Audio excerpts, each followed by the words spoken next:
Hello everyone. और क्या हाल चाल है आप सभी के। 17,000 वैकेंसी।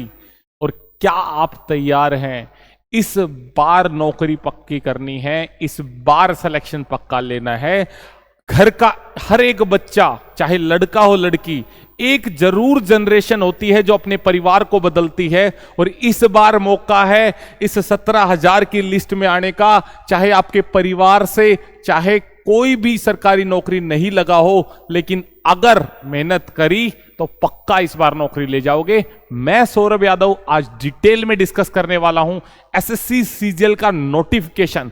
आपने नोटिफिकेशन तो काफी देखे होंगे, लेकिन जिस तरीके से आज मैं आपको डिटेल में बताऊंगा एक भी डाउट नहीं बचेगा। दूसरा, नोटिफिकेशन के साथ साथ गाइडेंस कि कैसे आपको एग्जाम क्रैक करने हैं। मैंने खुद 18+ एग्जाम क्रैक किए हैं, 18+ गवर्नमेंट एग्जाम्स निकाले हैं।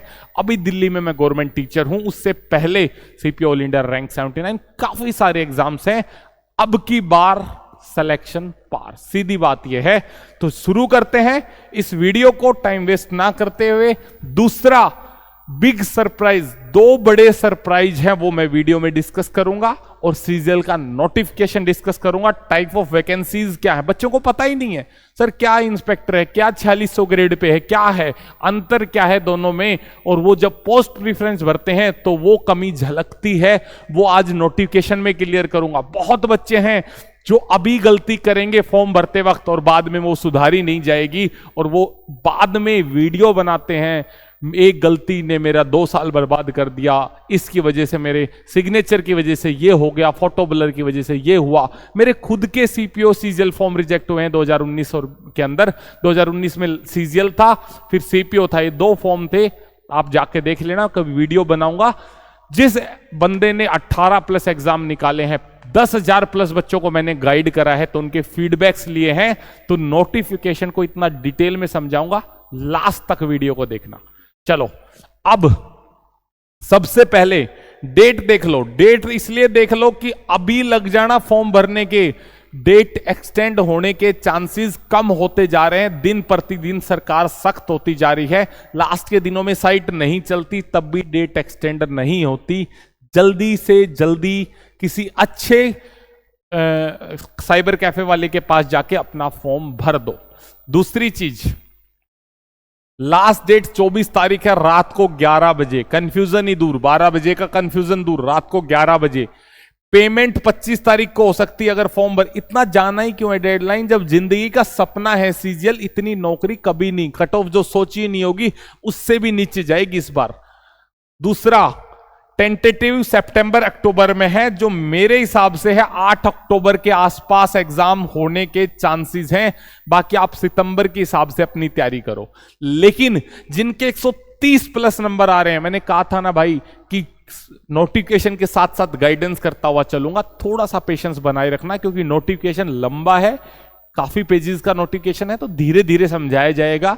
थोड़ी जो जल्दी में है नोटिफिकेशन खुद पढ़ सकते हैं। दूसरी बात, दिसंबर में मेंस है, तो जिनके 130+ आ रहे हैं, 140+ आ रहे हैं, भाई प्री की तैयारी को छोड़ दो। जो मेंस ओरिएंटेड तैयारी है, 30 क्वेश्चन मैथ के हिसाब से उससे पढ़ो।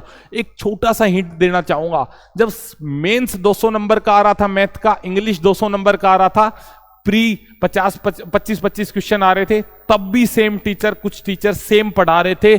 200 घंटे में एडवांस मैथ 400 घंटे में करवा रहे थे। जब पैटर्न चेंज हो गया, मात्र 30 क्वेश्चन रह गए, लेवल कुछ चेंज हुआ है, तब भी लोग 90 100 घंटे लगा रहे हैं मेरे भाई। उस टाइम 20 क्वेश्चन ज्योमेट्री के आते थे, 20 क्वेश्चन मेंसुरेशन के आते थे। एडवांस मैथ नंबर सिस्टम की बात करूं तो 20 क्वेश्चन आते थे। अब वो सिमट के 1-1 2-2 क्वेश्चन की लड़ाई रह गई। अब फोकस बदलना चाहिए, जीएस की तरफ आपका फोकस आना चाहिए। प्री से पहले टाइपिंग और कंप्यूटर निपटा के रख दो। 135+ वाले अब भी जग जाओ, प्री के ऊपर फोकस मत करो।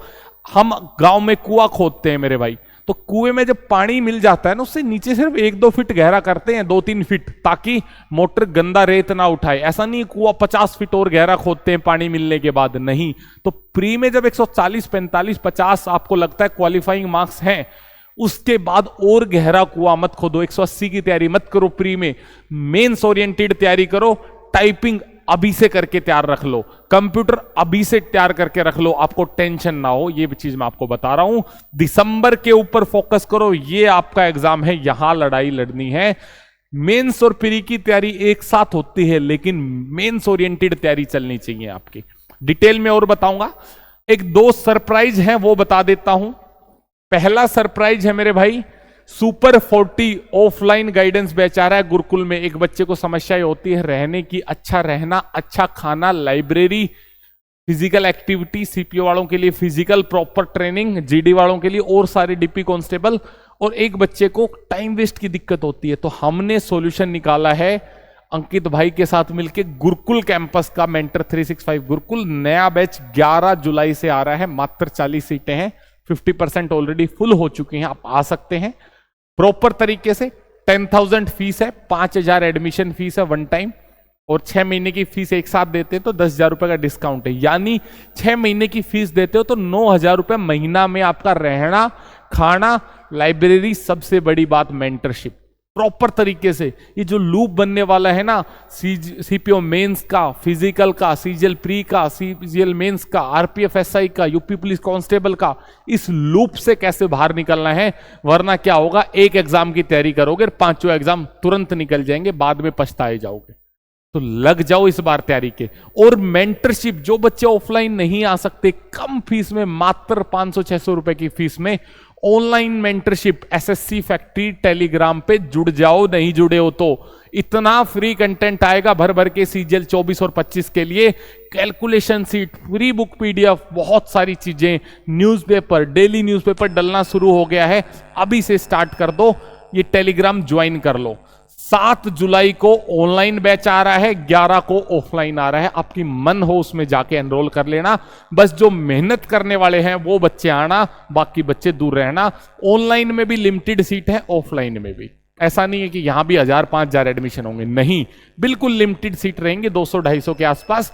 वो हम बैच अनाउंस करेंगे तब आपको बता देंगे।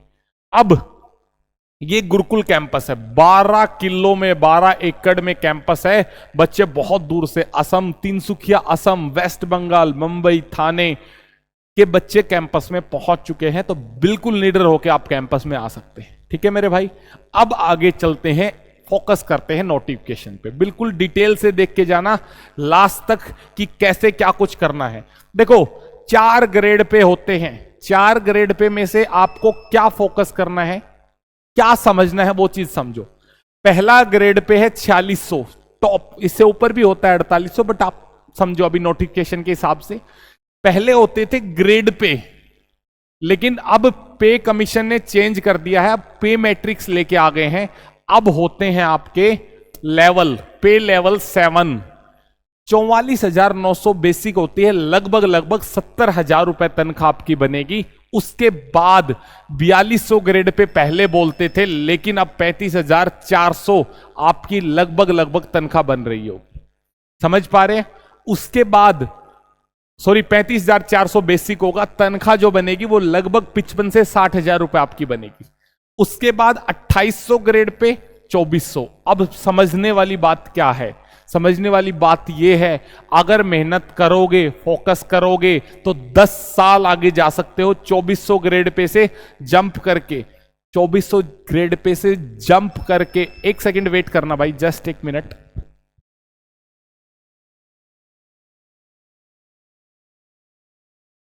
अब फोकस क्या करना है आपको, 10 साल आगे जाना है। 10 साल आगे कैसे जाओगे मेरे भाई, 10 साल आगे जाओगे, 2400 ग्रेड पे की जगह अगर 4200 ग्रेड पे में सिलेक्शन हुआ, 4600 में, 15 साल आगे निकल जाओगे। आपके घर से आप पहले ऑफिसर हो सकते हो, लेकिन आखिरी नहीं होगे, मेरा वादा है। इतने सालों का एक्सपीरियंस है, एक घर से ऑफिसर निकलता है, लाइन लग जाती है ऑफिसर्स की, स्टार्टिंग में कोई गाइड नहीं करता। इसीलिए मेंटरशिप मैंने शुरू करी थी आज से 4-5 साल पहले, फ्री में स्टार्ट करी थी, अब नॉमिनल फीस पे मैं करवा रहा हूं, और 10-15 हजार बच्चों को मेंटरशिप कर चुका हूं। आपके लिए जल्दी ही ऑनलाइन लेके आएंगे। ठीक है भाई, उसके बाद हो सकता है आपको कम दिख रहा हो, थोड़ा सा मैं ब्राइटनेस कम कर देता हूं, एक सेकंड वेट करें प्लीज। थोड़ा सा आपका गेन कम कर देते हैं ताकि आपको टेक्स्ट अच्छे से दिखे। उसके बाद 17,727, ये फिक्स नहीं है, इससे ऊपर जाएंगी वैकेंसी, इससे ऊपर जा सकती हैं और भाई टेंटेटिव वैकेंसी हैं। दूसरी चीज, रिजर्वेशन आपका SC ST OBC EWS ex serviceman person, जो हम बोलते हैं डिसेबल्ड पर्सन या दिव्यांग, जिनको एक वर्ड दिया है मोदी जी ने, वो आप मान सकते हैं। ठीक है, प्रॉपर डिस्कस करूंगा, एक एक डाउट क्लियर नहीं छोड़ूंगा। वैकेंसी की इसमें हमने बात कर ली। उसके बाद एज 1/8/2024 से पहले के हिसाब से एज देखी जाएगी। एज रिलैक्सेशन अपीयरिंग वाले दे सकते हैं कि नहीं दे सकते, सब बताऊंगा। हर चीज अपीयरिंग दे सकते हैं कि नहीं दे सकते, सीजीएल कौन दे सकता है, क्या आप क्वालिफिकेशन चाहिए, 60% का क्राइटेरिया किस पोस्ट के लिए है, ओबीसी की एज कब होनी चाहिए, ईडब्ल्यूएस कितनी तारीख से पहले का बना होना चाहिए, हर चीज हम डिस्कस करने वाले हैं। अब 18 से 27 है कुछ पोस्ट के लिए, कुछ के लिए 20 से 30, कुछ के लिए 18 से 30, कुछ के लिए 18 से 32। ये सिर्फ एक पोस्ट है मेरे हिसाब से। अब देख लो कैसे पता लगेगा। यहां नोटिफिकेशन, डिटेल्ड नोटिफिकेशन टेलीग्राम में डाल दिया है, जाके देख लेना। 18 से 27 लिखा हुआ है, तो ये आपको देखना है, और ये डेट ऑफ बर्थ के हिसाब से भी बता रखा है।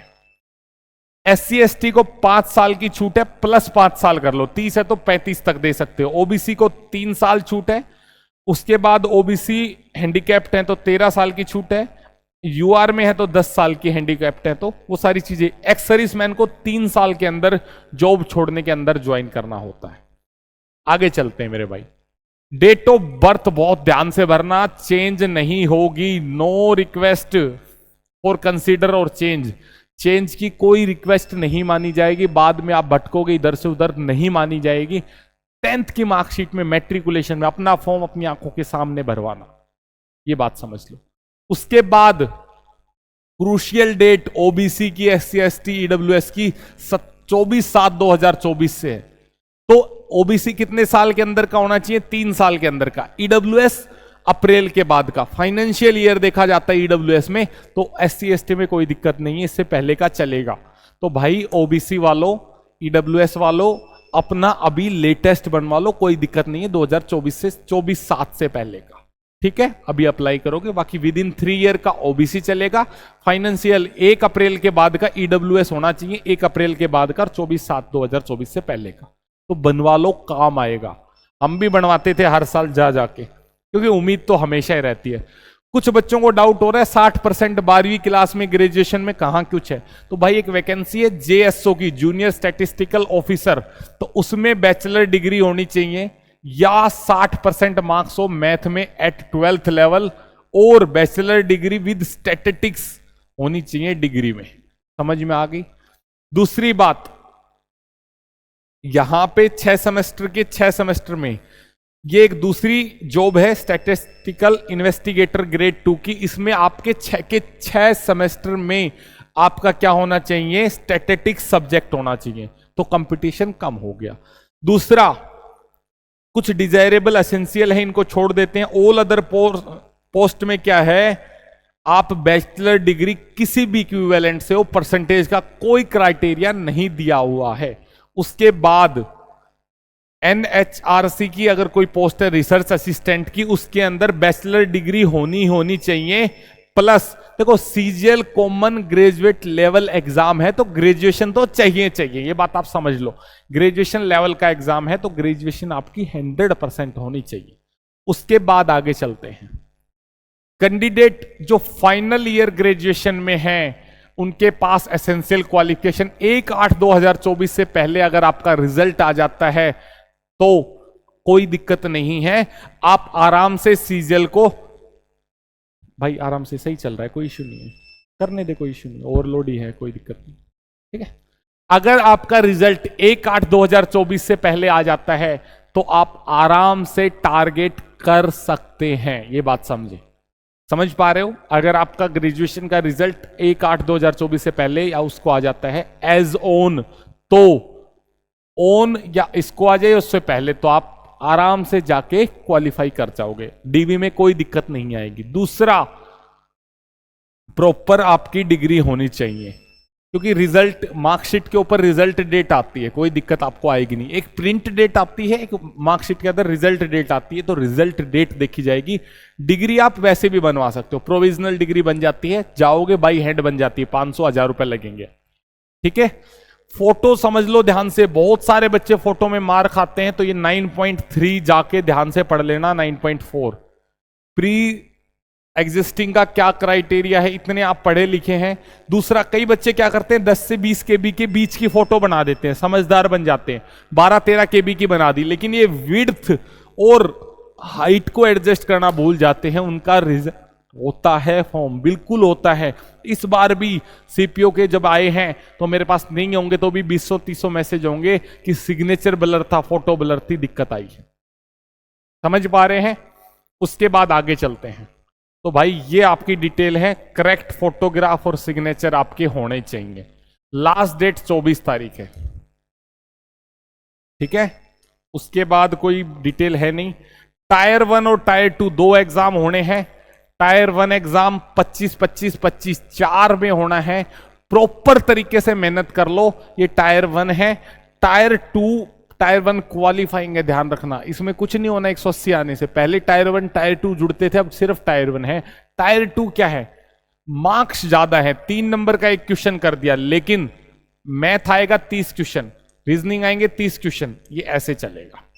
समझ में आई मेरे भाई? तो ये डिटेल्ड में तैयारी कैसे करनी है, मैथ कैसे पढ़ना है, इंग्लिश कैसे पढ़नी है, रीजनिंग कैसे पढ़नी है, एक वीडियो में और लेके आऊंगा। ये जो नोटिफिकेशन में इंपॉर्टेंट बातें थी मैंने डिस्कस कर दी। जो कट ऑफ लगेगी वो टायर 2 के ऊपर लगेगी। जेएसओ वालों के लिए एक अलग से वीडियो बना देंगे, बहुत सारे कंफ्यूजन है तो वो चीजें हम डिस्कस कर लेंगे। ठीक है, टायर 1 के कुछ मैंडेटरी है सबके लिए क्वालिफाई करना, मिनिमम क्वालिफाइंग मार्क्स आप सभी को लेने पड़ेंगे। ये कुछ इंपॉर्टेंट बातें थी जिस पे आपको ध्यान रखना है। ठीक है मेरे भाई, तो जबरदस्त तरीके से आप अपनी तैयारी करो। ये आपका गुरुकुल कैंपस रहेगा, आप मेहनत करेंगे, आप आगे बढ़ेंगे, हम आपके साथ हैं। प्रॉपर तरीके से मेहनत करोगे, जबरदस्त तरीके से हम आपके साथ चलेंगे। आपका गुरुकुल कैंपस में आप आ सकते हैं। जो ऑनलाइन मेंटरशिप लेना चाह रहे हैं 7 जुलाई से बैच आ रहा है, टेलीग्राम जाके ज्वाइन कर लो। तो जुड़े रहे मेंटर 365, तो जुड़े रहें एसएससी फैक्ट्री चैनल के साथ और मेंटर 365 गुरुकुल के साथ। मोस्ट वेलकम है। Thank you, bye bye, take care, have a nice day.